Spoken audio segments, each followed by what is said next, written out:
For 20 years, my dad said I was his biggest mistake and always picked my brother above me. Then he came back asking for money once I was famous. Hey, Reddit, get ready because this has been a long time coming. For 20 years, my father made it quite apparent that I was the mistake he never wanted and that my brother was the perfect child who could do no wrong. Then karma came knocking, and all of a sudden I'm the favorite son.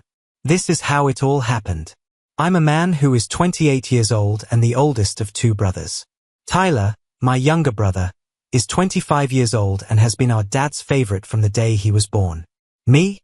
I was the accident that shattered all Dad had been working for and devastated his whole future. He told me this personally many times, starting when I was around 8 years old. When my parents were 19, they got pregnant with me. Dad was expected to get a full baseball scholarship to a Division II school in Ohio and go to college there. Had big hopes of getting it to the lower levels, and maybe even the majors if things went his way. Then Mom got pregnant with me, and all of Dad's plans for the future went up in smoke like morning fog on a summer day. He quit going to community college, where he had been taking general education classes, before the scholarship was supposed to start that fall. Got a work at a factory making parts for cars. He worked his way up to shift supervisor throughout the years, but it was never what he wanted.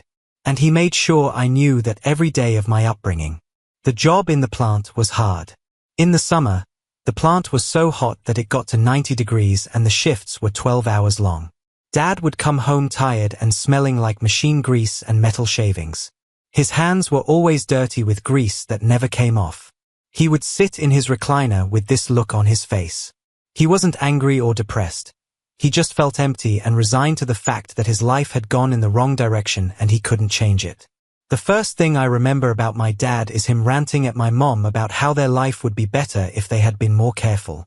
I was about 5 years old and played with toy cars on the floor of the living room while they fought in the kitchen.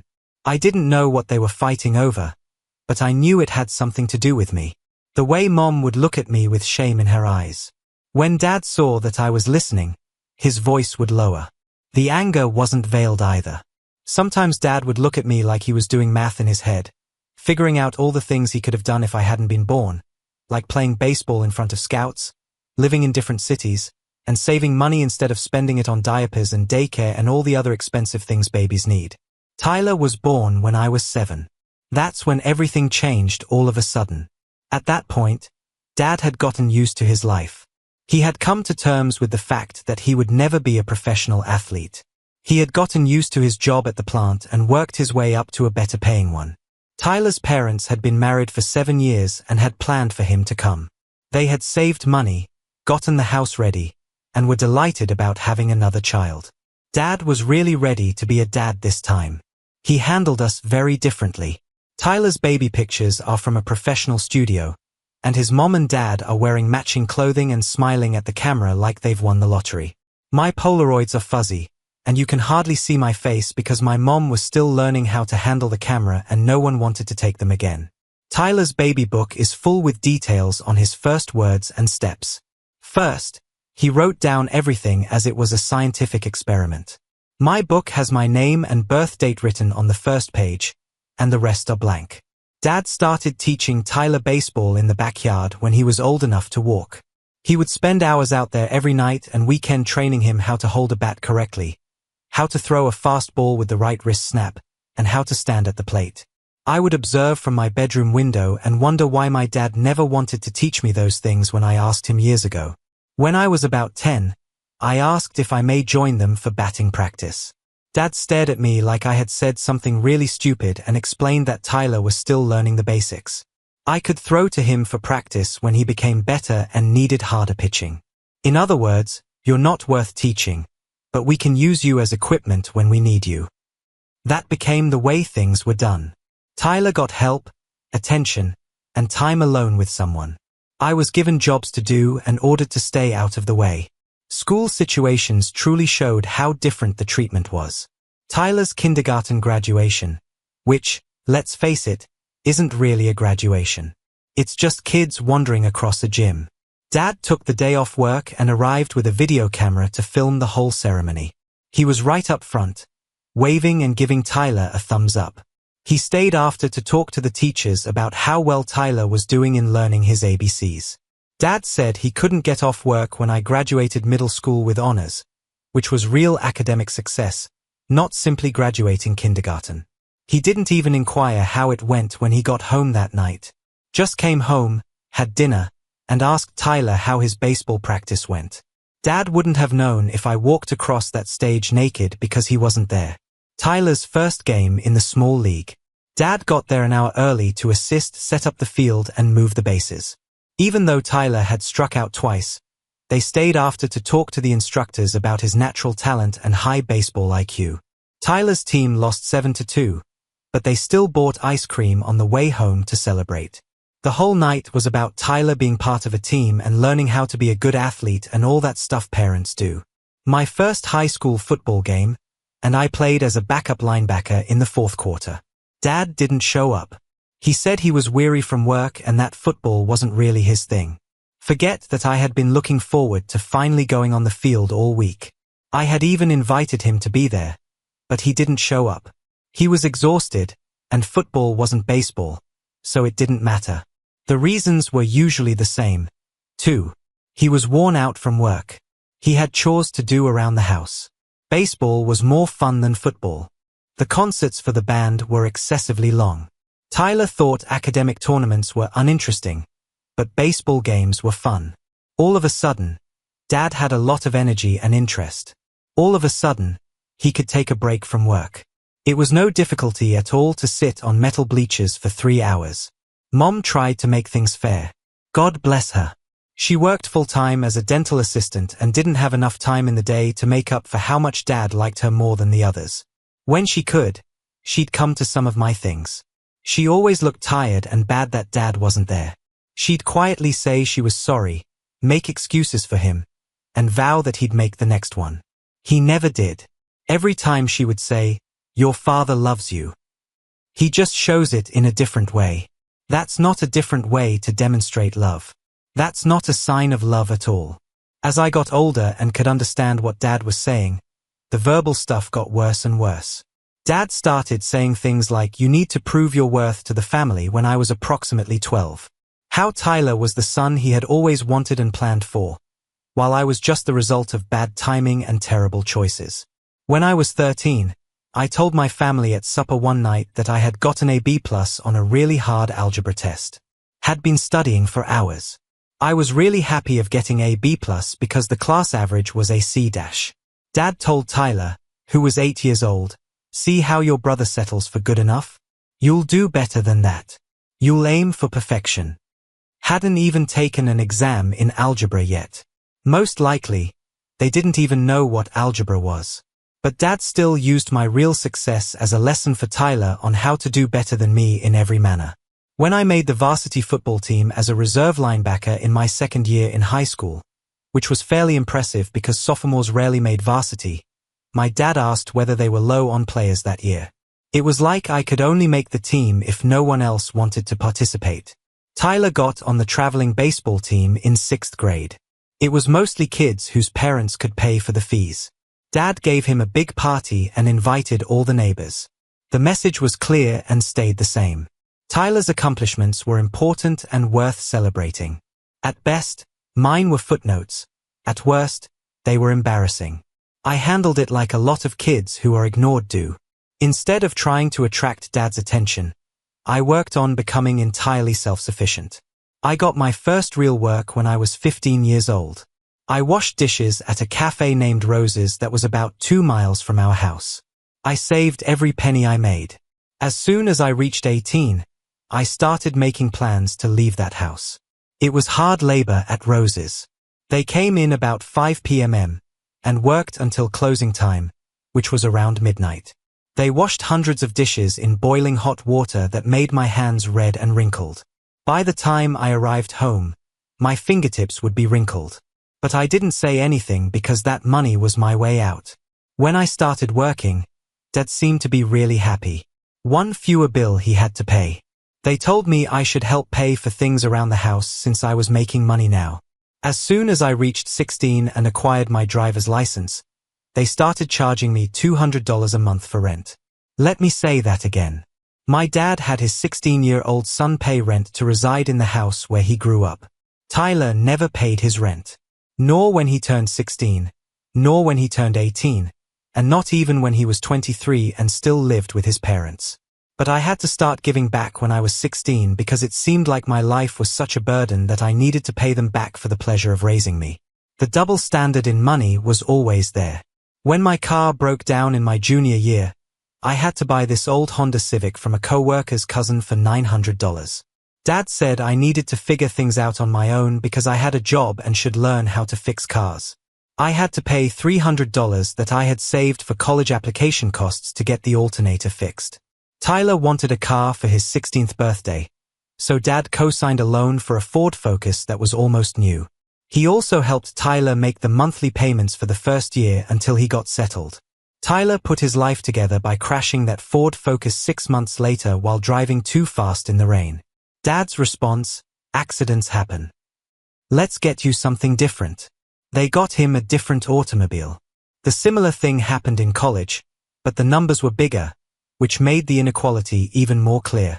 I got into a good public school and obtained some scholarship money to help pay for around half of my tuition. But I still needed a lot of support with my living bills, books, and all the other costs that come with being a college student. Asked his dad if he could help with anything, even just a few $1,000s to get him started. He said that I was 18 now and needed to learn how to be responsible with money. Said that borrowing money would help me learn the value of money and become a better person. He said he had done me a favor by not helping since now I would value my education more. The mental gymnastics were great. I took out a lot of student loans, including federal and private loans, and whatever other loans I could get. Took out loans and worked 2 jobs at the same time to pay for things that the loans didn't cover. Worked the night shift at a warehouse from 11 p.m. until 7 a.m. moving pallets and loading trucks. Then I'd go to morning classes, when I'd be running on pure adrenaline and tiredness. At a coffee shop, I work weekends from 6 a.m. until 2 p.m. Meant that I almost never got a day off. Most days, I only got 4 hours of sleep, and occasionally less. My freshman roommate assumed I was a ghost because I was never around when he was awake. I would return to the dorm about 8 a.m. sleep until noon. Attend courses in the afternoon. I studied until my shift began. Then do it again. People thought I was unwell because the bags beneath my eyes were so dark. I probably ate ramen and peanut butter sandwiches for 70% of my meals. Add any cheap vegetables that are on sale to your ramen to make it more interesting. Anything, like frozen peas or canned corn. Peanut butter sandwiches on the cheapest white bread I could find became my main source of protein. About 60% of my diet was carbs, 30% was cheap protein, and 10% was vitamins I could obtain from a banana every now and again. I wore the same 6 outfits over and over since I couldn't buy any new ones. I wore the same 2 pairs of jeans every day this week. 4 t-shirts that I wear in a cycle. 1 nice shirt for doing presentations. I patched the holes in the soles of my shoes with duct tape since I couldn't afford to buy new ones. I had to choose between shoes and textbooks. I saw other students go out on weekends, go on spring break trips, and join clubs and groups. I couldn't pay for any of it. Couldn't pay the fees. Didn't have the time to take off work. Couldn't afford to be a typical college student and do normal college stuff. 3 years later, Tyler got into the same state school with far poorer marks and no scholarship money. His GPA was only slightly higher than the minimum needed to get in. His SAT scores were not very good. He got through high school by making excuses for his dad and letting his mom do things for him. He never really worked hard at anything but baseball. Without question or condition, Dad paid for everything. Full tuition, every penny, room and board in the newer dorms, which have air conditioning and private bathrooms. The premium meal plan lets you swipe as many times as you like. He bought all of his textbooks new from the university bookstore instead of used or rented ones. They also offered him $500 a month to spend on going out with friends, purchasing whatever he wanted, and having the real college experience. Tyler joined a fraternity his first year of college, and his dad paid the $4,000 dues without a second thought. Went to Cancun and Miami for spring break, which cost thousands more. Most students couldn't afford a car on campus during their sophomore year. Tyler was living the college life that you see in movies and TV shows while I was eating ramen and working all night. When I asked Dad why Tyler got a free ride while I had to take out $30,000 in debts that I would be paying off for the next 10 years, he had an answer ready. Said Tyler had greater promise and it was worth putting money into his future because he was likely to do great things. I told him that my engineering program and employment background were already well known. Therefore, I didn't need any more help. Claimed that the loans would help me value my degree more when I finally paid them off. Set up possible appreciation. All these words that effectively said Tyler is worth spending money on and you aren't. I was a 21-year-old college student who worked overnight shifts and went to class tired. I ate peanut butter sandwiches twice a day. Tyler was 21 years old and went to fraternity parties 3 nights a week with his dad's money. Dad said that we were in different places, which made it okay for him to treat us so differently. That's when I understood that my father would never view me as anything other than the mistake that ruined his life. It wouldn't matter what I did, because he thought I shouldn't even be there in the first place. I was a reminder of what he had given up. So I stopped hoping for anything from him. Stopped calling home until Mom picked up the phone. They stopped coming back for holidays unless Mom asked them to. And even then, I'd find a way to avoid it. I made a life that had nothing to do with getting my dad's approval because I knew I would never get it. I got a degree in mechanical engineering and a job offer before my last semester of college was even over. I got a job with a well-known manufacturing company in another state, where I designed production equipment and automation systems for car assembly lines. The pay was good at first. Not great, but enough to finally feel like I could breathe financially for the first time in years. I loaded up my old Honda Civic with all of my things, which fit in the car easily as I didn't have much more than clothes, a laptop, some engineering textbooks, and basic food supplies. Then I drove 8 hours away without any fuss. I barely said goodbye, just sent a brief text to my mom to let her know I was safe. Began to create the life I really wanted instead of attempting to fit into the one my dad thought I wasn't good enough to be a part of. The work was good. Not a glamorous job, but the compensation was good, around $45,000 to start, and the benefits were good. If I worked hard, there was clear possibility for growth. I could pay for my own place without having to share rent with roommates. Could buy groceries and eat genuine meals instead of just ramen and peanut butter. Could finally start paying off those student loans instead of merely watching the interest grow month after month while I struggled. Tyler, on the other hand, moved around for a few years after college like a pinball in a machine. I got a degree in business, but I couldn't keep a job for more than 6 months at a time. I tried selling insurance, but I loathed it after 3 months and resigned. He tried real estate, went to one training class, and then decided it wasn't for him. Worked in a car dealership selling cars. After 6 months, I was let go because I missed too many days and was often late.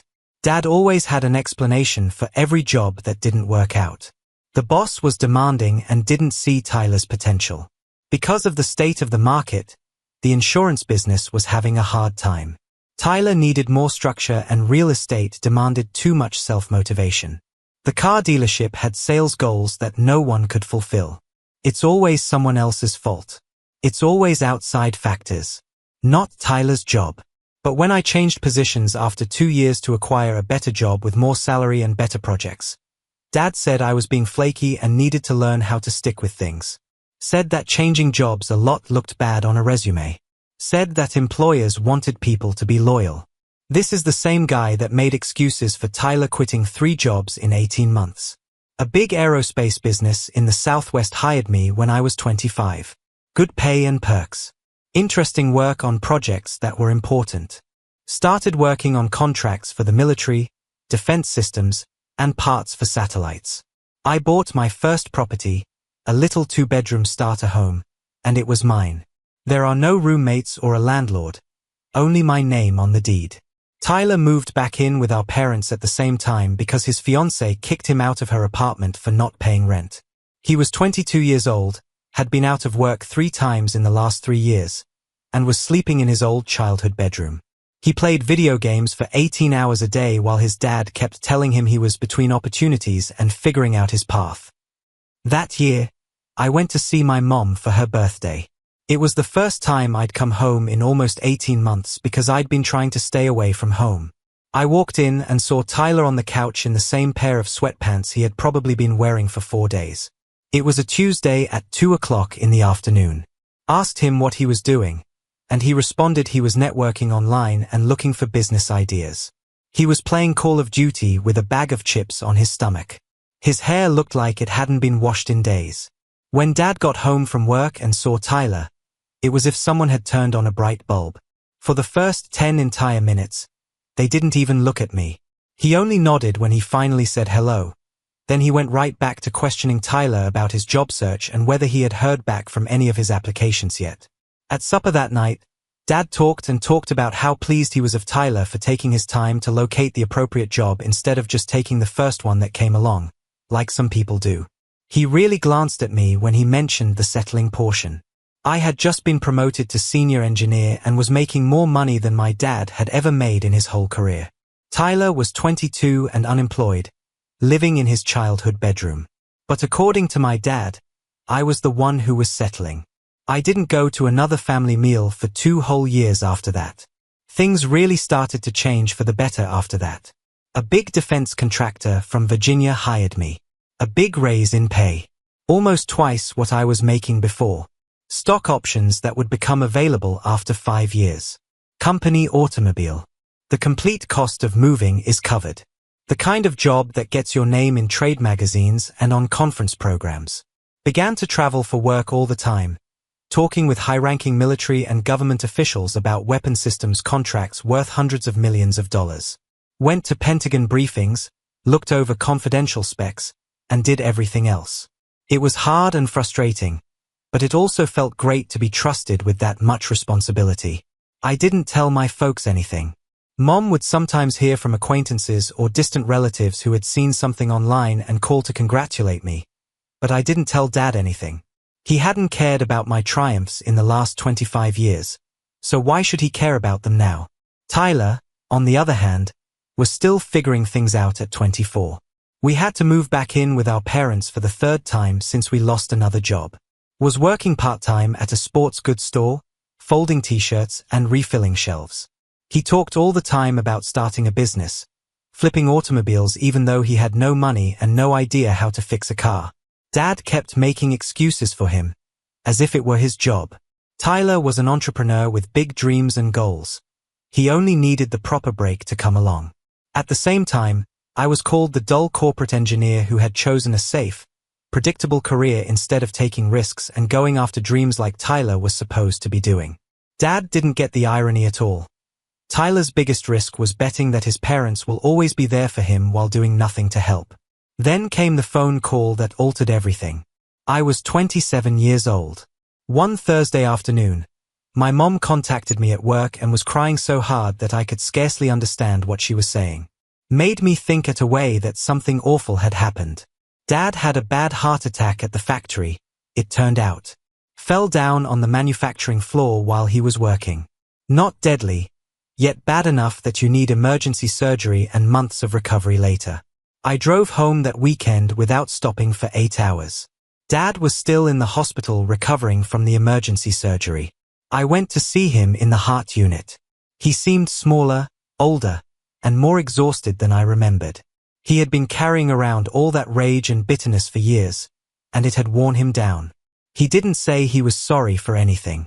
Didn't say anything about the years of clear favoritism and emotional abuse.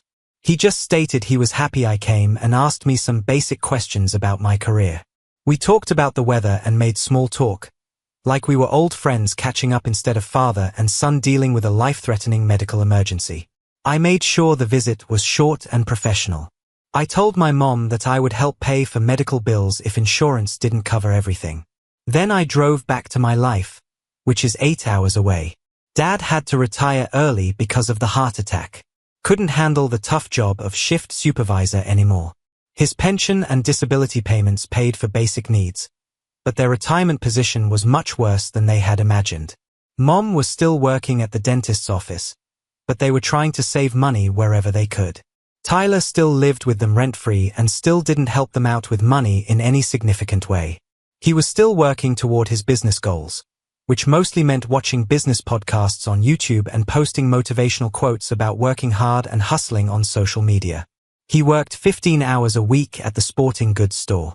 6 months after the heart attack, Dad called me directly for the first time in years. I almost didn't answer since I saw his name on the caller ID and my first thought was to hang up. "Hey," he said, his voice sounding strange and unsure. "How have you been?" "Fine. What do you need?" He made awkward small conversation for nearly a minute before finally getting to the crux of the call. They were in a lot of difficulties with money. They couldn't pay their medical costs fast enough. Mom's hours at the dentist's office had been decreased.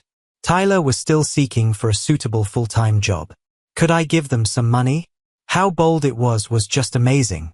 27 years of being treated like a burden and a mistake that shouldn't have happened. And now he wanted me to pay him. "How much are we talking about?" I asked.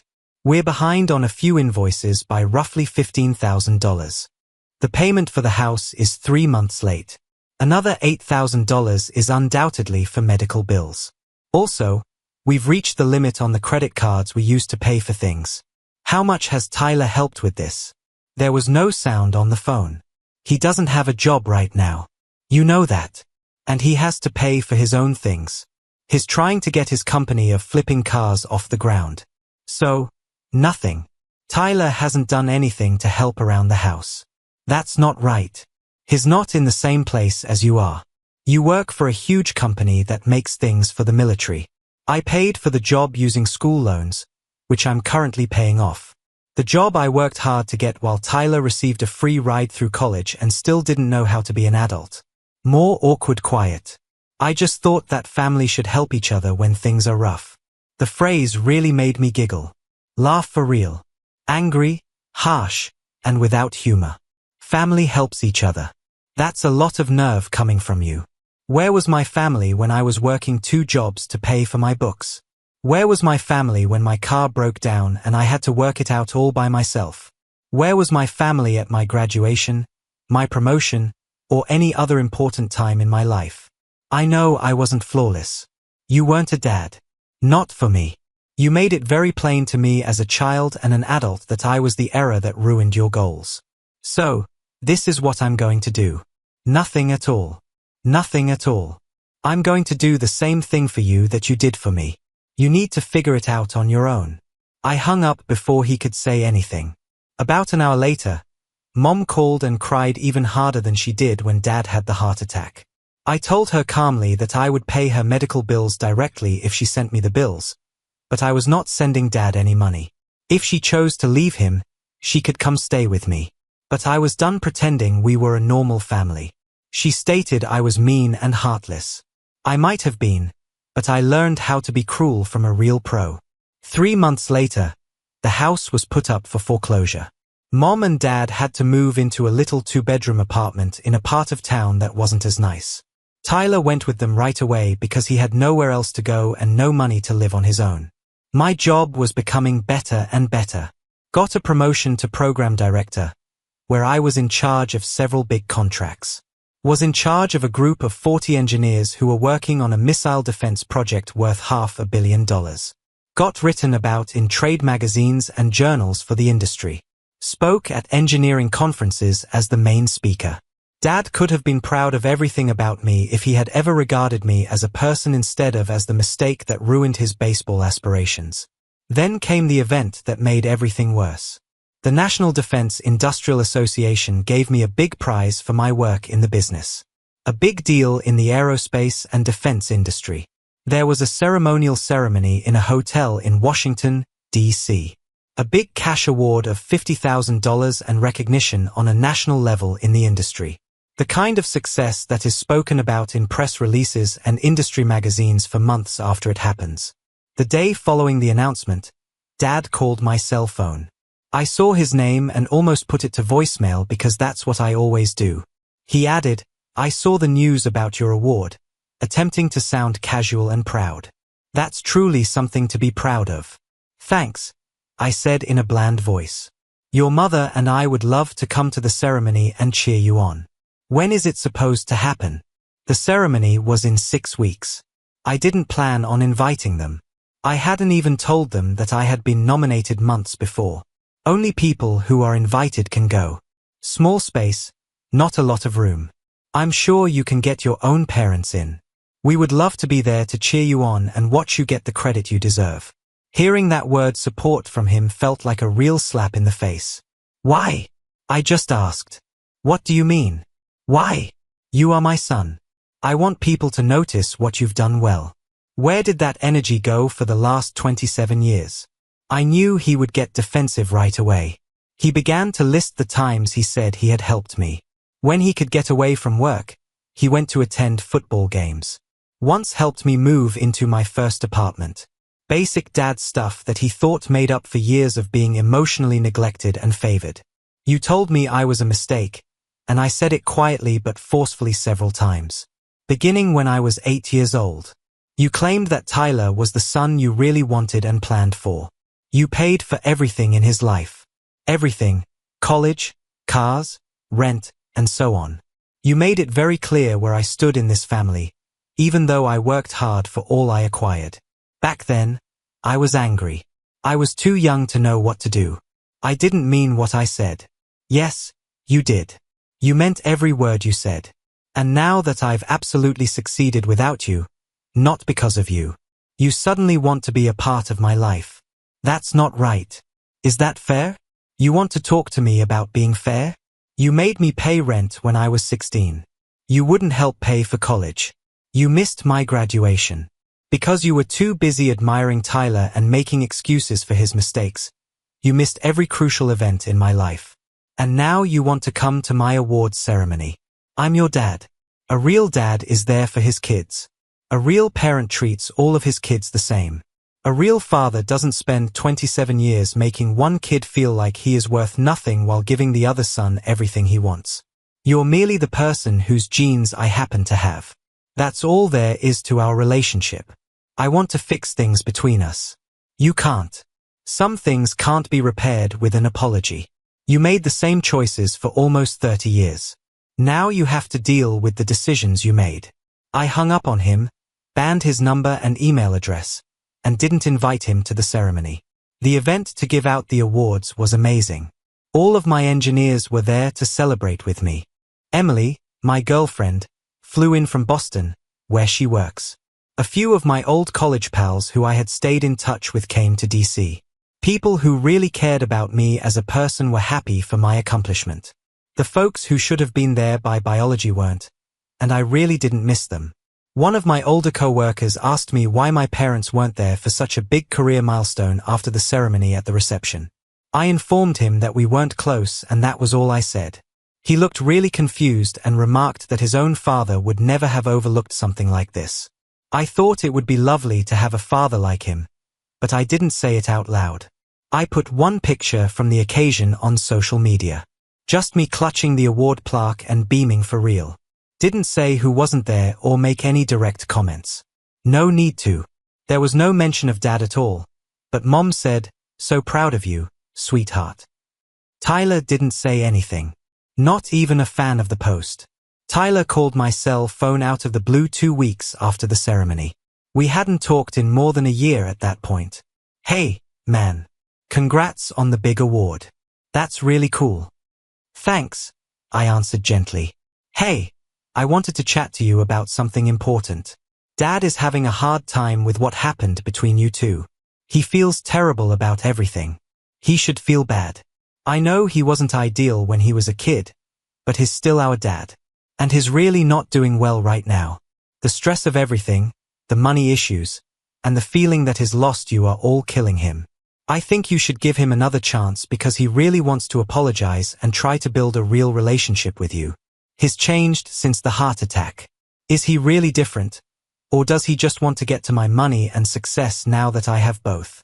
Tyler got defensive right away and said I was being unfair, holding grudges, and not understanding how hard things had been for Dad all these years. I let him talk himself out of it before I answered calmly. "Tyler, do you know why Dad treated us so differently when we were kids? What do you mean? I was the unplanned pregnancy that ruined his baseball scholarship and his whole future. You were the planned son he actually wanted after he got used to his life. That's why you got everything and I got nothing. He hated me for being there and ruining his dreams. That's not what I meant. He never said anything like that to me. Of course he didn't.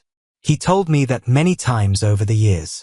You were the golden child who could do no wrong, so you never saw any of it. But I lived it every single day. The phone line was silent. I honestly didn't know it was that bad for you. How could you know? You were too busy being the favorite and getting everything handed to you on a silver platter. More awkward silence. What do you want me to say? Nothing. I don't want anything from you. Just stop calling me about Dad and his feelings. His emotional state isn't my problem anymore. He made that choice a long time ago. We're still family, though. Family is supposed to be there for you when you need them. Where was family when I actually needed help? Now that I don't need anything from any of you, suddenly everyone wants to be friends. That's not how this works. So, you're just going to cut us all off for good? I didn't cut anyone off. I'm just done pretending we're something we never were. You all made your choices over and over for decades. Now, you have to deal with the natural consequences of those choices. I hung up. I haven't talked to Tyler since that conversation. Mom and I still talk on the phone from time to time. I feel a little bad for her because she's stuck in the middle, but I'm not changing my mind about Dad. She knows how I feel, even though she wishes things could be different. She made her choice to stay with him, and I made mine to stay away. Mom told me that Dad, Tyler, and Tyler's mom still live together in that small apartment. Dad's disability payments barely cover the rent and utilities. Tyler finally got a full-time job at a call center doing customer service, but he still talks all the time about his business plans and business opportunities that never seem to go anywhere. They are having a hard time with money and their feelings. I'm not having a hard time at all. Please hit the subscribe button if you like this video.